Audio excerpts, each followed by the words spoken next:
네, 굿모닝 인포맥스 이어가도록 하겠습니다. IM증권 리서치센터 박상현 전문위원 나와 계십니다. 위원님 안녕하세요. 네, 안녕하세요. 네. 어제 시장에서 금융시장에서 또 하나의 큰 중요한 변화가 있었다면 일본 역사상 첫 여성 총리가 탄생했습니다. 다카이치 사나이 자민당 총재가 일본 104대 총리로 공식 취임을 한 거고 금융시장에 확실한 또 변화도 있었습니다. 최근에 보면 니케이가 계속해서 지금 오르고 어제도 최고치입니다. 니케이 이제 단위가 N이죠. 49,316엔도 지금 돌파해서 뭐 5만 엔 가는 건가 뭐 이런 상황이긴 한데 글쎄요. 어떤 의미를 갖는 거예요? 금융시장 왜 이렇게 좀 잘 간 겁니까? 예, 뭐 말씀하신 대로 일본 증시 특히 이제 10월 달 들어와서 보게 되면 일본 증시가 다카이치 사나이 총리가 되느냐 안 되느냐에 따라서 사실 등락을 사실 계속했었던 부분들인 것 같고요. 어제 같은 경우는 이제 총리로서 이제 선출이 됐죠. 네. 선출이 되면서 이제 5만 포인트 가까운 지금 급등 추세를 보였는데. 일단 이 다카이치 사나이의 신임 총리 같은 경우는 그 아베노믹스를 이제 계승하겠다라는 부분을 뭐 공공연히 얘기한 사항들이고 또 실제 아베 총리의 어떤 측근으로서 상당한 역할을 좀 했던 인물로 알려지고 있는 사항들입니다. 그래서 아무래도 이제 좀 일본 증시 입장에서는 좀 좋은 기억이 있죠. 뭐 아베노믹스 정책이 이제 추진이 되면서 일본 니케이 지수도 사실은 급등을 했고, 일본 경제도 사실상 디프레에서 인프레로 사실은 전환되는 뭐 어떻게 보면 일본 입장에서 보면 좀 극적인 어떤 변화를 사실 이끈 인물이 아베노믹스인 사항들이기 때문에 그러한 부분에서 조금은 이제 아베노믹스를 개성하는 뭐 사나이 노믹스라는 부분 자체를 이제 표방하고 있기 때문에 그 부분에 일단은 시장이 좀 열광을 좀 한 부분들인 것 같고요.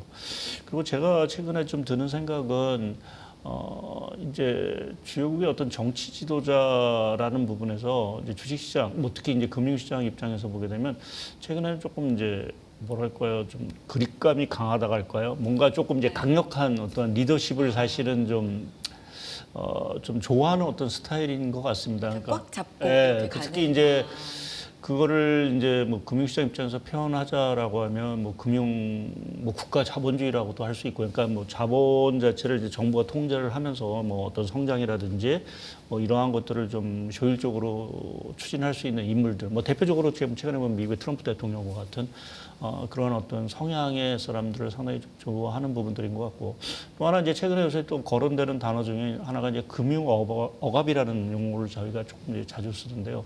이제 그것도 이제 어떤 정부가 어떤 금리라든지 대출이라든지 뭐 이런 것들을 통제하면서 어떤 성장 주도 쪽으로 사실은 이제 어떤 정책을 좀 추진하는 그러한 어떤 모습들 자체에 금융시장이 조금 긍정적으로 좀 반응을 하고 있는데, 다카이치 사나이 총리 그 자체가 아무래도 뭐 아직 뭐 좀 저희가 봐야 되긴 하겠지만 지금까지 내건 어떤 그 선거 공약이라든지 뭐 이런 것들을 보게 되면 전체적으로 조금 그러한 성향이 좀 가까운 인물이 아닌가라는 쪽에서 일본 증시가 조금 화답을 좀 하고 있다라고 좀 볼 수 있는 것 같습니다.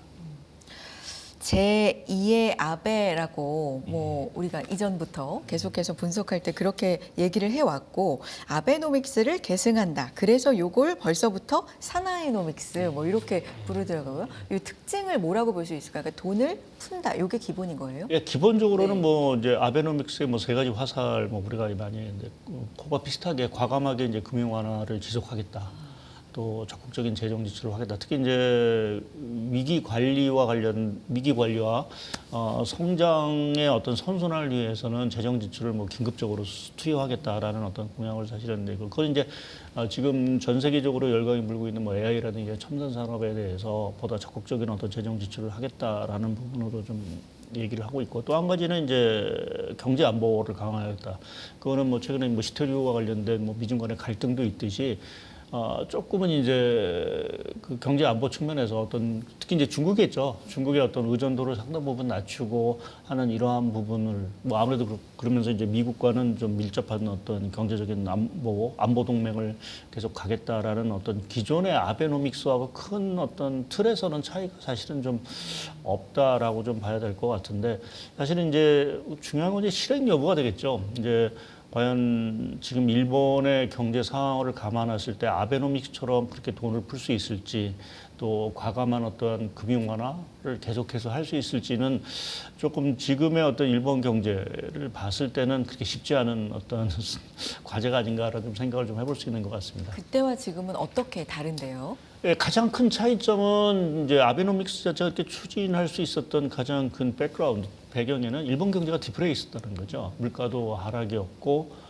뭐 경기 자체도 뭐 결국 침체와 뭐 성장률 거의 제로에 가까운 성장률에서 사실은 왔다 갔다 하는 이러한 흐름이었기 때문에 당장이 성장에 대한 드라이브 자체가 목말랐던 부분들이고, 무엇보다도 이 장기적으로 계속됐던 우리가 뭐 잃어버린 30년 얘기했던 그 디프레에서, 물가 하락에서 사실은 탈출하는 게 일본의 어떤 가장 급선무였기 때문에 이런 돈풀기 정책 자체가 뭐 결국 누구 다 지지를 할 수 있는 입장이었고, 어느 정도 또 이제 장기적으로 추진하면서 그 성과를 사실 얻을 수 있는 부분들이었는데, 지금의 일본 경제, 지금 뭐 지금 8월 달 일본 소비자 물가가 2.7%, 뭐 3%대에서 2%대로 사실 떨어졌는데, 지금 인플레 국면으로 사실은 이제 진입을 한 상황들이고요. 뭐 여러 가지 지표들 자체가 이전의 어떤 디프레 국면으로 다시는 이제 되돌아가기는 조금 더 쉽지 않은 어떤 그러한 상황으로 좀 전개가 되고 있는 상황들이고, 성장률도 뭐 지금 보게 되면 나름 뭐 올해 뭐 1% 이상의 어떤 성장률이 사실은 예상이 되고 있기 때문에 일본은 안정적인 사실은 인플레 국면으로 사실은 좀 접어들고 있는 그러한 상황들인 것 같습니다. 그래서 이러한 것들이 결국 과연 돈풀기 정책이 그럼 자칫 잘못해서 물가를 더 자극했을 때 나올 수 있는 부작용, 뭐 이 부분을 저희가 뭐 생각해 볼 수밖에 없는 부분들인 것 같고, 또 한 가지는 이제 그 중앙은행과의 어떤 정책적인 공조 자체가 과연 잘 이루어지겠느냐.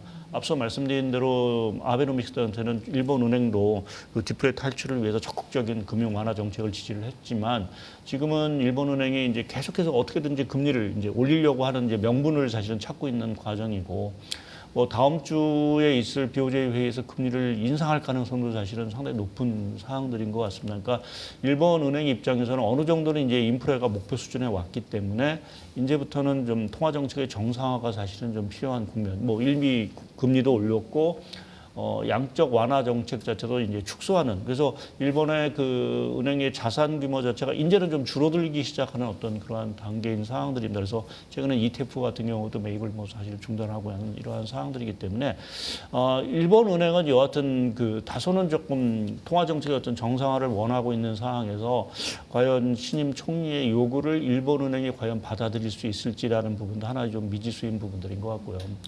그리고 이제 이렇게 재정 또 금융 확대 정책을 추진하다 보면은 뭐 지금 시장에서 또 주식시장이 좀 환호하는 뭐 가장 큰 이유가 엔이 약세가 되는 게 아니냐, 슈퍼 엔저가 다시 재현되는 게 아닌가라는 이제 기대감이 사실은 깔려 있는 부분들인데, 이 부분에 있어서도 참 얼마 전에 이제 미일이 관세 협정을 맺고 또 환율 협정을 사실은 체결을 한 상황들입니다. 거기에는 이제 환율 외환 시장의 어떤 급격한 변동을 결국은 막겠다, 양국에 막겠다라는 의미인데, 그 얘기는 또 다른 말로 표현해서는 엔저, 슈퍼 엔저를 미국이 더 이상 용인하지는 않을 수 있는 어떤 그러한 상황들. 왜냐하면 뭐 관세를 부과시켜 놨는데 엔이 여기서 5% 10% 약세가 됐다라고 했을 경우에 관세에 대한 어떤 것들이 상당 부분 이제 환율로 삼각되는 부분들이 있어서 미국 입장에서 사실은 달갑지 않은 어떤 상황들이 전개될 수 있는 부분들은 결국 과연 트럼프 대통령이 이 슈퍼엔저를 용인하겠느냐, 쉽지 않을 수 있는 부분들이 있을 것 같고요. 그래서 전반적으로 뭐 아베노믹스, 제2의 아베노믹스 자체를 천명을 하고는 있긴 하지만 과연 그것이 쉽게 집행이 되겠느냐라는 하나의 어떤 퀘스천이 분명히 있는 부분들이고, 또 이번 그 다카이치 사나야 총리의 탄생 과정 자체가 그렇게 평탄하지는 않았습니다. 예. 네. 지금 그 기존의 연립정부를 구성하던 국민당은 오히려 연립정부에서 빠져나가고 일본 유신회와 사실은 이제 연립정부를 결성을 하면서 사나이 총리가 이제 탄생을 했는데, 이게 과연 지속 가능한 어떤 연립정부일 건지, 그러니까 어떤 그 국내 경제 상황이라든지 또 뭐 지금 여러 가지 사항들, 그러니까 뭐 이번 이시바 시게루 자체 총리 자체도 결국 지지율이 떠받치지 못하면서 결국 조기 퇴진한 사항들이고, 뭐 그렇게 보면 향후에 이러한 어떤 연립 정부의 어떤 정책들 자체가 일본 대중들의 어떤 지지를 계속해서 받아갈 수 있을지 라는 부분 자체는 뭐 아무리 아미노믹스를 천명한다 하더라도 그것의 어떤 실천 과정 자체는 그렇게 쉽지 않을 수도 있는 그 가능성이 여전히 잠재 있다라고 봐야 될 것 같습니다. 제2의 아베로 불리고 뭐 아베노믹스를 계승하는 뭐 이런 걸 방향성을 그렇게 갖고 간다고 해도 지금 말씀하신 경제 상황이 그땐 디플레, 지금은 인플레 이렇게 분명하게 다르기도 하고 여러 정치 상황을 봤을 때 이걸 과연 힘있게 추진해 갈 수 있을까 뭐 이런 부분에 대해서 좀 물음표다라는 부분도 말씀해 주셨는데 어제 상황을 보면 우리 시장이 약간 상승폭 줄이고 이제 그때 환율도 좀 영향이 있었던 것 같은데 원화도 약세가 되고 엔화도 변화가 있었잖아요. 근데 이제 보면 엔 약세에 비해서 원 약세가 조금 더 됐던 것 같기도 하고 어제 엔화와 원화 상황이 어땠던 거예요? 여기 약간 연동해서 움직였던 거예요? 뭐 연동해서 움직였다고 봐야 될 것 그래요? 같아요. 특히 이제 최근에 뭐 계속 말씀드리지만 원화 흐름에 그 상당히 영향을 미치는 게 과거에는 위안화가 사실 영향을 미쳤는데 최근에 이제 엔화 흐름이 상당히 큰 영향을 좀 미치고 뭐 여하튼 사실 동조화되는 흐름이 분명히 가는 것 같고요. 뭐 아무래도 일본 경제나 우리나라 경제가 과거에는 사실은 뭐 중국의 어떤 경제 상황에 상당히 맞물려서 돌아갔다라고 하면 지금은 사실은 미국 경제에 조금 더 영향을 좀 크게 받고 또 미국의 어떤 금융 정책이라든지 통화 정책 흐름에도 상당히 이제 민감한 반응을 보이고 있어서 엔과 원의 흐름 자체는 상당히 조금 뭐 동조화되고 앞으로도 상당 부분 동조화되는 흐름이 좀 이어지지 않을까라는 좀 생각을 좀 하고 있습니다. 그래서 어제 같은 경우에도 엔이 뭐 총리 선출이 이제 확정이 되면서 거의 152엔 가까이 이제 급등을 그러니까 N 달러지죠. N 달러, 예. 네. 달러의 환율 자체가 이제 급등을 하면서 사실은 그 영파가 원 달러 환율의 어떤 상승, 그러니까 1,330원대까지도 이제 진입하는 어떤 결과를 사실은 초래한 부분들인 것 같습니다. 근데 말씀드린 대로 이제 관건은 이제 뭐 이러한 상황이라고 슈퍼엔저가 나오면 그럼 다시 원화 1,500원 가는 게 아닌가라는 이제 우려감이 사실은 좀 있을 수 있는 부분인데 말씀드린 대로 지금 저 개인적으로는 그러니까 슈퍼엔저는 거의 이제 160엔 가까이 되는 어떤 환율 수준이 될 텐데 그렇게 가기는 좀 녹록지 않다라고 좀 생각을 저는 좀 하고 있습니다. 그래서 뭐 당장 다음 주에 있을 BOJ 결과라든지 또 FOMC 결과에 따라서 달러의 흐름 자체가 상당 부분 변화가 될 수 있는 부분들도 좀 있는 사항들 뭐 어쨌거나 BOJ가 조금 매파적인 어떤 성향들을 좀 보인다라고 하면 지금 N 자체는 추가적인 약세보다는 좀 강세 쪽으로 좀 갈 수 있는 가능성들도 있기 때문에 그렇게 보면 좀 원에 대해서도 조금 추가적인 어떤 약세보다는 뭐 N의 상황에 따라서는 원도 다시 조금 강세 쪽으로 좀 갈 수 있는 상황들이고요. 여하튼 좀 10월 말이 여러 가지 면에서 상당히 좀 중요한 변곡점일 것 같습니다. 그러니까 뭐 지금 FOMC 회의도 있고 BOJ도 회의도 있고 뭐 우리나라 그 통화정책 회의는 뭐 당장 내일이 있긴 하지만 또 APEC이라는 중요한 이벤트 이번 같은 경우는 여하튼 관세라는 부분에서 뭐 우리나라와 미국 간의 관세 협상이 타결이 되느냐는 부분도 중요하지만 또 미중 간의 어떤 관세 자체가 이제 갈등이 봉합되느냐라는 부분도 결국 달러 흐름에 상당 부분 영향을 좀 미칠 수 있는 부분들이 있는 상황들입니다. 그래서 이런 걸 보게 되면 조금 N의 어떤 추가적인 약세 흐름을 사실은 조금 저희가 좀 장담하기는 좀 어려운 부분들이 있는 것 같고요. 그리고 한 가지 최근에 조금은 좀 불편하다라고 할까요? 뭐 우리가 여러 가지 뭐 지금 증시도 좋고 뭐 여러 가지 좀 흐름이 좀 계속 좋은 상황들인데 어제 금 가격 자체가 상당히 이제 큰 폭으로 하락을 했습니다. 금의 하락. 네. 예. 이제 금의 하락이 뭐 여러 가지 요인들이 되겠죠. 워낙 단기적으로 뭐 거의 올해 60% 올랐기 때문에 단기 차익을 한다. 뭐 지금 인도 축제 기간이기 때문에 금 수요 자체가 줄어들었다. 뭐 인도 얘기도 있어요. 네, 인도에 좀 축제이기 때문에 금의 유통량 자체가 이제 유통 거래량 자체가 위축되면서 한다. 또 연방 정부가 좀 폐쇄가 장기화되면서 지금 어떤 여러 가지 이제 그 선물 거래라든지 이러한 데이터 자체가 받아보지 못하다 보니까 이게 좀 불확실성 자체가 커졌다라는 얘기도 사실은 있는데 제가 하나 좀 불편하다고 말씀드리는 건 최근에 뭐 우리가 에브리싱 랠리 하면서 모든 자산 가격이 올렸는데 아시겠지만 최근에 이제 가상화폐 가격, 비트코인 가격도 사실 정점을 찍고 상당 부분 좀 하락 조정을 받았습니다.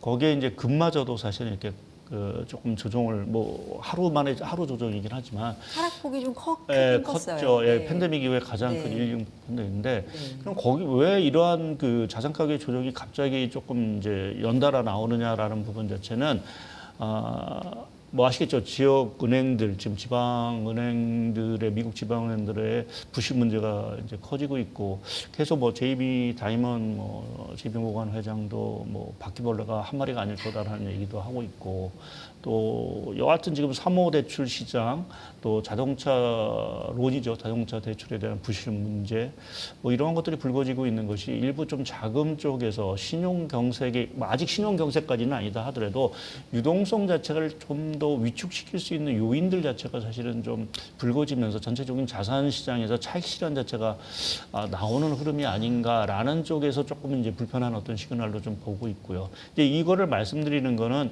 이렇게 되는 부분에서 보게 되면 N이 그렇게 해서 무한정 약세로 가기가 좀 어렵다. 우리가 뭐 항상 전 세계적으로 좀 이러한 그 위험 자산 또 안전 자산 선호 현상이 좀 생길 때는 항상 N이 좀 강세로 가는 어떤 성향들이 있기 때문에 그러한 부분을 좀 고려하더라도 좀 N 약세 현상이 단순히 그 일본 신임 총리의 어떤 선출로 상당히 약세 랠리 자체가 상당 부분 지속되기는 좀 쉽지 않은 어떤 상황이다. 또 거기에 뭐 진짜 에펙 정상에서 미중 간의 관세 협상이 봉합이 된다든지 뭐 이렇게 됐을 경우에는 다시 또 달러가 약세가 되겠죠.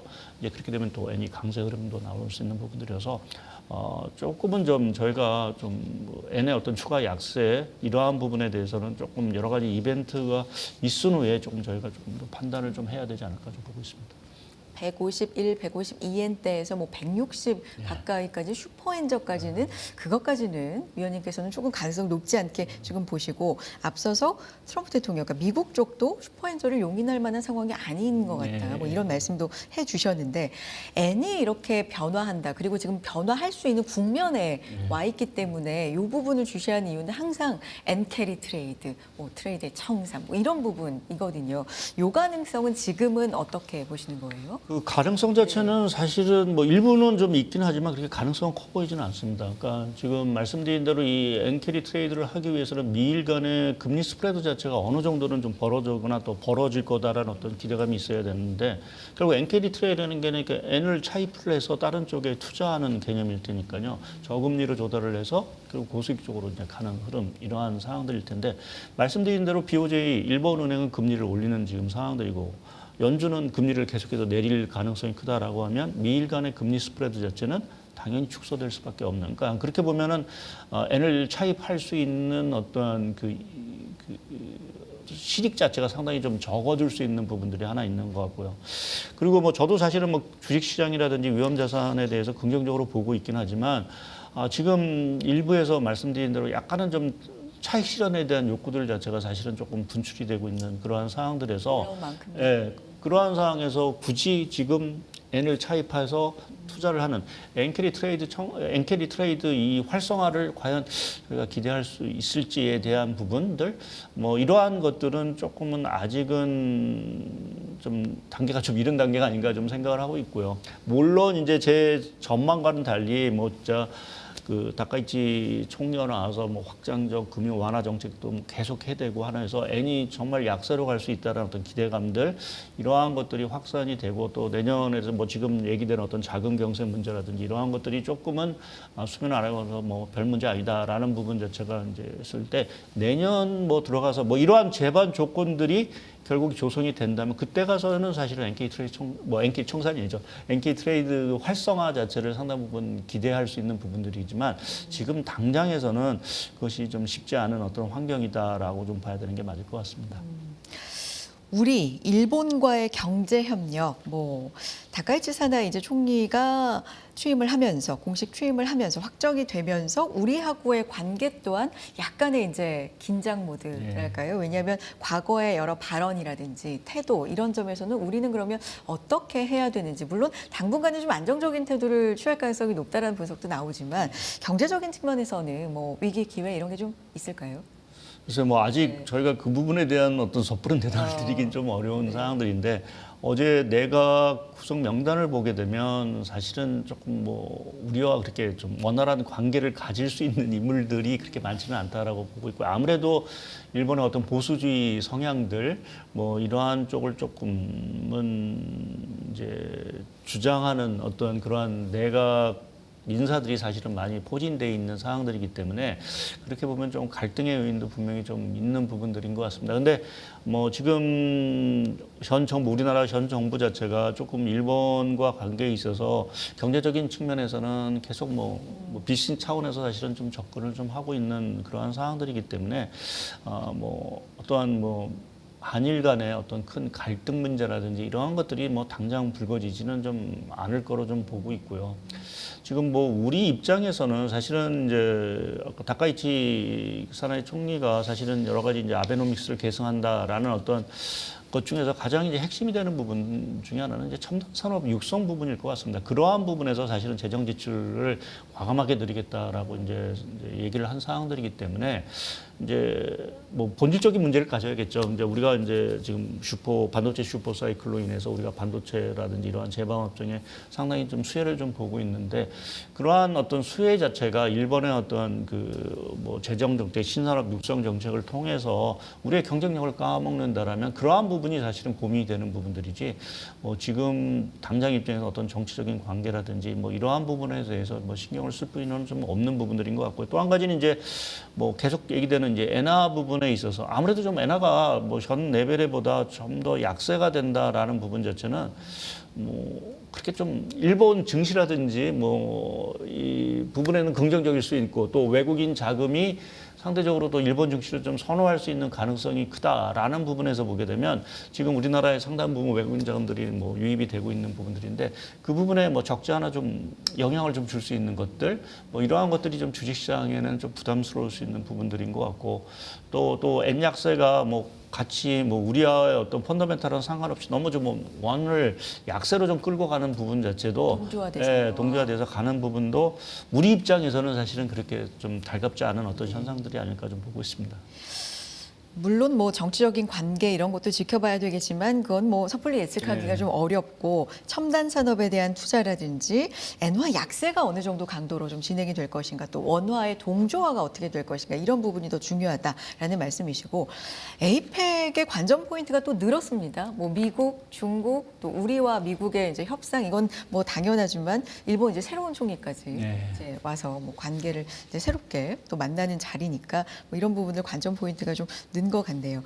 다음 주에 볼 게 참 많아지겠는데요. 네, 분석도 잘 부탁드리겠고요. 오늘 여기까지 듣도록 하겠습니다. IM증권 리서치센터 박상현 전문위원 함께했습니다. 위원님 고맙습니다. 네, 감사합니다.